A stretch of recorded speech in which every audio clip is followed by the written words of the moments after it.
बिस्मिल्लाहिर्रहमानिर्रहीम। अस्सलाम वालेकुम व्यूअर्स, मैं हूं हैदर हयात खान। सबसे पहले ग्लोबल टाइम्स पाकिस्तान के तमाम व्यूअर्स को रमजान मुबारक की बहुत बहुत मुबारकबाद। मैं दुआ गो हूं और आप सब भी दुआ करें कि ये जो बाबरकत महीना है ये हम सब के लिए खुशियां लेकर आए, इस मुल्क के लिए खुशियां लेकर आए और हमें अल्लाह ताला तौफीक दे कि हम इस बाबरकत महीने में ज्यादा से ज्यादा इबादत करें और अल्लाह ताला की खुशनुदी हासिल करने की कोशिश करें। आमीन।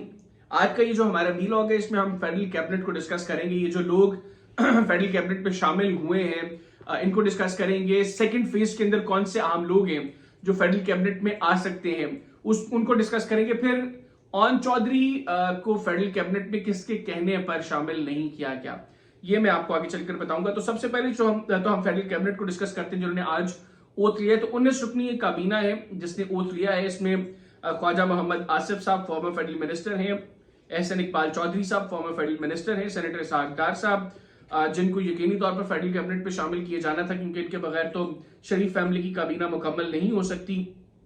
राना तनवीर हुसैन साहब फॉर्मर फेडरल मिनिस्टर हैं, इंजीनियर अमीर मुकाम साहब, जाम कमाल साहब, शजा फातिमा ख्वाजा, अवैस अहमद लगारी, कैसर अहमद शेख साहब, अता तारड़ साहब, मुसद्दिक मलिक साहब, आजम नजीर तारड़ साहब, रियाज हुसैन पीरजादा साहब, चौधरी सालिक हुसैन साहब, अब्दुल अहद चीमा साहब, खालिद मकबूल सिद्दीकी साहब, मोहम्मद औरंगजेब साहब, मोहसिन नकवी साहब और अब्दुल अलीम खान साहब। ये वो 19 लोग हैं जिन्होंने आज वफाकी काबीना में बतौर वफाकी वजीर हलफ लिया है। इसमें जो नए नाम हैं जो पहले फेडरल मिनिस्टर नहीं रह चुके वो अब्दुल अलीम खान साहब हैं, औरंगजेब साहब हैं, मोहसिन नकवी साहब हैं। ये वो लोग हैं जो पहले फेडरल मिनिस्टर नहीं रह चुके।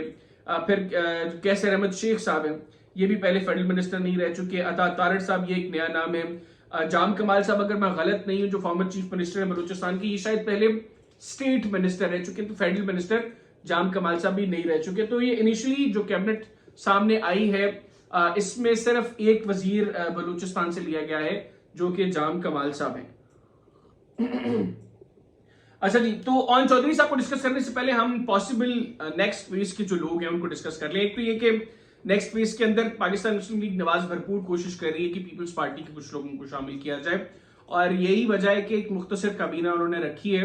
वैसे तो ये बहुत बड़ी काबीना है लेकिन पाकिस्तान के एतबार से देखा जाए तो ये मुख्तसर काबीना क्योंकि यहाँ पे तो 70 लोगों से भी ज्यादा लोगों की कैबिनेट बनती है और वो मिलकर फिर सारे मुल्क का बेड़ा गर्क करते हैं।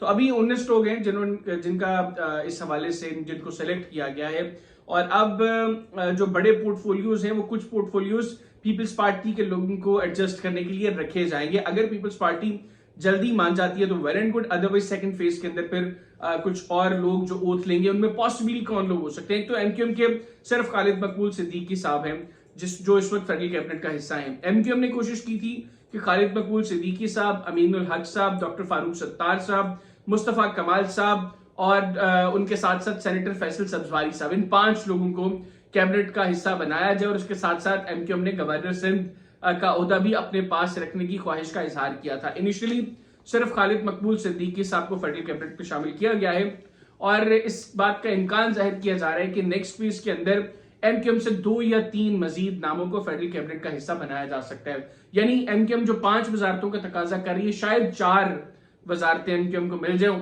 क्वाइट पॉसिबल 5 भी मिल जाए, कोई मसला नहीं है। 76 की नहीं बनेगी तो 77 की कभी ना बन जाएगी, 77 की नहीं बनेगी 78 की बन जाएगी, तो वो कोई मसला नहीं है क्योंकि यहाँ पर तो अगर हम पीडीएम की जो 16 की गवर्नमेंट है उसमें देखें तो जावेद लतीफ साहब फेडरल कैबिनेट में थे, पोर्टफोलियो कोई भी नहीं था, तो बगैर पोर्टफोलियो के भी यहाँ पर वजीर रह सकते हैं। तो यहाँ पर एमक्यूएम के लोगों को 5 को क्या 6 को भी एडजस्ट किया जा सकता है।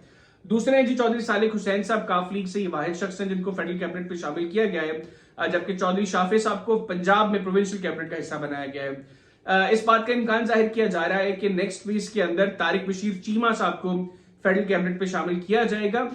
वैसे अगर ओवरऑल पाकिस्तान मुस्लिम लीग काफ की नंबर ऑफ सीट्स की बात करें तो जितना नंबर उनको फेडरल कैबिनेट में जितना शेयर मिल गया दैट इज गुड इनफ। लेकिन चूंकि तारिक बशीर चीमा साहब ने बहुत की रोल प्ले किया था जिस वक्त इमरान खान साहब के खिलाफ नो कॉन्फिडेंस मोशन आया और उसके बाद जो चौधरी बरादरान है ये आपस में तकसीम हुए सियासी तौर पर, तो उसके अंदर चीमा साहब का खैर बड़ा की रोल था उस वक्त मुस्लिम लीग नवाज के साथ चौधरी शुजात हुसैन साहब की फैमिली को लेकर आने का। तो लिहाजा तारिक बशीर चीमा साहब would definitely with the part of federal cabinet in the next phase. अच्छा, उसके बाद हम देखें तो MQM का भी जिक्र हमने कर लिया। फिर मुस्लिम लीग नवाज से भी अभी बहुत से नाम है जो फेडरल कैबिनेट में शामिल किए जा सकते हैं अगले फेज के अंदर। अगर हम ये जो इनिशियल फेडरल कैबिनेट है इसके अंदर देखें तो बहुत से सीनियर लोग हैं जो इस वक्त पार्लियामेंट में बैठे हुए हैं, लेकिन उनको फेडरल कैबिनेट का हिस्सा नहीं बनाया गया। फिर बहुत से लोग हैं जो इलेक्शन लूज किए हैं, लेकिन उनको समहाउ एडजस्ट करना है मुस्लिम लीग नवाज ने कैबिनेट के अंदर। तो उनमें पॉसिबली राना सनाउल्लाह साहब का पहले जिक्र हो रहा था, लेकिन अब जब मोहसिन नकवी साहब को मुशीर खजाना मुशीर दाखिला बना दिया गया है और नेक्स्ट फेज में कहा जा रहा है कि उनको सेनेट में लाकर बाकायदा तौर पर फिर फेडरल मिनिस्टर का भी, खैर उनका जो एज एडवाइजर भी उनको एज फेडरल मिनिस्टर ही उनको जो है वो प्रोटोकॉल उनको फेडरल मिनिस्टर का दिया गया है। तो जब वो सेनेट में आ जाएंगे तो बाकायदा तौर पे वो फेडरल मिनिस्टर जो है वो बन जाएंगे एडवाइजर से। तो अभी उनके पास प्रोटोकॉल फेडरल मिनिस्टर का है, स्टेटस फेडरल मिनिस्टर का है, बट मोहसिन नकवी साहब जो है वो मुशीर दाखिला का रोल प्ले करेंगे।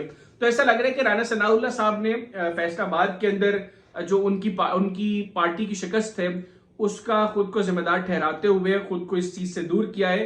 राना साहब जो है उन्होंने एज प्रेसिडेंट पंजाब मुस्लिम लीग नवाज ये मेरा ख्याल है चीजों को ओन किया कि अगर फैसलाबाद में शिकस्त हुई है तो बजाय इसके कि मुझे एडजस्ट किया जाए, बेहतर है कि आप और लोगों को एडजस्ट करें ताकि मैं पार्टी के मामला को देख सकूं। दूसरा, पंजाब में भी मुस्लिम लीग नवाज में काफी डिवीजन नजर आई, जिस पर पंजाब कैबिनेट के हवाले से अनाउंसमेंट सामने आई और पंजाब के सूबाई वज़रा ने हलफ लिया, क्योंकि बहुत से नाम जो शहबाज शरीफ साहब और हमजा शहबाज साहब की टीम के थे जिनके बारे में ये तस्वर किया जा रहा था कि ये भी कैबिनेट का हिस्सा होंगे, उनको कैबिनेट में फर्स्ट फेज में शामिल नहीं किया गया। अब देखते हैं कि सेकंड फेज में कितने लोगों को एडजस्ट किया जाता है। और जहां तक बात ऑन चौधरी साहब की है, तो ऑन चौधरी साहब चूंकि उन लोगों में शामिल है जिन्होंने पाकिस्तान तहरीक इंसाफ का शराजा जब बिखेरने की कोशिश की गई तो आगाज में खान साहब के घर की लंका ढाने वाले जो थे वो ऑन चौधरी साहब थे और इस्तेहकाम पाकिस्तान पार्टी के हवाले से भी बड़ा की रोल ऑन चौधरी साहब ने प्ले किया। पीडीएम की 16 माह की हुकूमत के अंदर भी वो जो है वो कैबिनेट का हिस्सा थे। तो डेफिनेटली वो भी अगले किसी फेज के अंदर कैबिनेट पे आएंगे, लेकिन हो सकता है कि एज फेडरल मिनिस्टर वो ना आए, एडवाइजर के तौर पे वो कैबिनेट का हिस्सा बने। तो अब आने वाले दिनों में देखते हैं कि पंजाब में और वफाक में कौन से नए नाम हैं जो कैबिनेट में सामने आते हैं और ये जो लोग हैं इनको कौन कौन सा पोर्टफोलियो असाइन होता है, नए आने वाले जो लोग हैं उनको कौन से पोर्टफोलियोज मिलते हैं, पीपल्स पार्टी को कौन सी वजारतें और कितनी वजारतें दी जाती है, क्या पीपल्स पार्टी कैबिनेट का हिस्सा बनती है या नहीं बनती।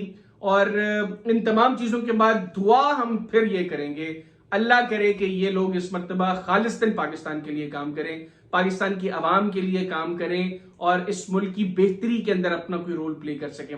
इस दुआ के साथ मुझे इजाजत दीजिए। एक मर्तबा फिर मेरे तमाम व्यूवर्स को, ग्लोबल टाइम्स पाकिस्तान देखने वाले तमाम व्यूवर्स को रमजानुल मुबारक की बहुत बहुत मुबारकबाद। अल्लाह हाफिज। पाकिस्तान जिंदाबाद।